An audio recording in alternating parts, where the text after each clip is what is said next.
वडोदरा नगर प्राथमिक शिक्षण समिति द्वारा सयाजी कार्निवल 51वें बाल मेले का आयोजन 25 से 28 जनवरी के दौरान किया गया है, जिसके भागरूप आज पत्रकार परिषद को संबोधित किया था। वडोदरा नगर प्राथमिक शिक्षण समिति द्वारा सयाजी कार्निवल 51वें बाल मेले का आयोजन 25 जनवरी से लेकर 28 जनवरी के दौरान शहर के कमाटी बाग में किया गया है। समग्र बाल मेला की तरह बाल मेला का उद्घाटन समारोह भी काफी अनोखा रहने वाला है, जिसकी तमाम तैयारी और जानकारी के भागरूप आज बाल मेले के संदर्भ में पत्रकार परिषद संबोधित की गई थी। समारोह के प्रमुख उद्घाटन उद्घोषक के तौर पर भी उनके ही रहने वाले हैं। ऐसे में अलग तरीके से ये बाल मेले का आयोजन किया है। सयाजी कृष्ण वर्मा प्राथमिक शाला लक्ष्मीपुरा की ओर से इसका निमंत्रण दिया गया है, जहां एडवेंचर जोन, मनोरंजन विभाग, बच्चों के लिए भूली बिसरी वैसे खेलकूद, सांस्कृतिक विभाग, शैक्षणिक प्रोजेक्ट, आनंद बाजार तथा लाखों नगरजनों के लिए मनाए जाने वाले ये बाल मेले की तमाम जानकारी आज प्रमुख के द्वारा दी गई थी। आप जाणो छो कि दर वर्षनी जेम नगर प्राथमिक शिक्षण समिति बाल मेळो योजती होय छे। आज अमारो 51मो बाल मेळो छे।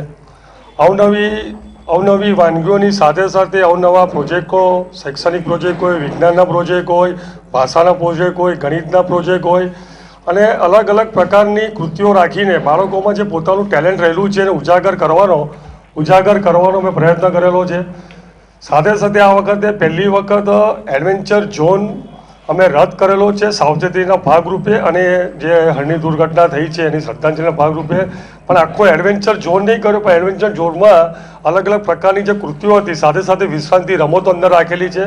પણ એડવેન્ચર ઝોનમાં જે આપણને એવું લાગતું હતું કે સાવચેતીની જે કૃતિઓ છે એ આ વખતે આપણે ના રાખીએ, અને સાથે સાથે અવનવો એક પ્રોજેક્ટ અમે રજૂ કરેલો છે કે બાળકોમાં જે ટેલેન્ટ રહેલું છે એ ટેલેન્ટ શોનું મેં આયોજન કરેલું છે। સાથે સાથે કોણ બનેગા કરોડપતિના પ્રતિરૂપે કોણ બનેગા જ્ઞાનપતિ એવો એક ટેલેન્ટ શો રાખ્યો છે અમે લોકોએ કે બાળકોએ કોણ બનેગા જ્ઞાનપતિ કરી અલગ અલગ પોઈન્ટ કરીને શિક્ષણને લગતા કરીને સમાજમાં કયા કયા પ્રશ્નો છે એની અંતાક્ષરી રમાડીશું। અમે અંતરાક્ષરીનું આયોજન કર્યું છે। સાથે સાથે વડોદરામાં જે મહાનુભાવો છે જે શિક્ષણ ક્ષેત્રે જોડાયેલા હોય, સમાજ ક્ષેત્રે જોડાયેલા હોય, રાજકીય રીતે જોડાયેલા હોય, કોર્પોરેશનના પદાધિકારીઓ હોય, એને અમારા બાળકો દ્વારા ટોક શો રાખવામાં આવેલો છે। એટલે અમારા બાળકો એમને અલગ અલગ પ્રકારના પ્રશ્નો પૂછશે અને એ લોકોનું અમારા નગર પ્રાથમિક શિક્ષણ સમિતિ માટે અને શહેર માટે શું એમનું વિઝન છે એનું અલગ અલગ આયોજન કરશે। સાથે સાથે મ્યુઝિકનો બી કાર્યક્રમ રાખેલો છે। એટલે ટૂંકમાં બાળકોના જે પોતાનામાં વિકાસ થયો છે અને બાળકોમાં જે પોતાનું પ્રતિભા છે એ જ ઉજાગર કરવાનો પ્રયત્ન કર્યો છે। બાળકો દ્વારા જ આ કાર્યક્રમ રાખવામાં આવેલો છે। બાળકો સિવાય એક પણ બહારની કોઈ એજન્સી દ્વારા કે બહારની કોઈ કૃતિઓ દ્વારા અમે કાર્યક્રમ નથી કરવાના, ખાલી બાળકોનો જ અમે કાર્યક્રમ કરવાના છે। આ વખતે નવો અભિગમ કર્યો છે કે મ્યુઝિક હોય, ટેલેન્ટ હોય, અલગ અલગ પ્રકારના સાંસ્કૃતિક કાર્યક્રમ ફક્ત અમારી સમિતિના બાળકો જ કરશે।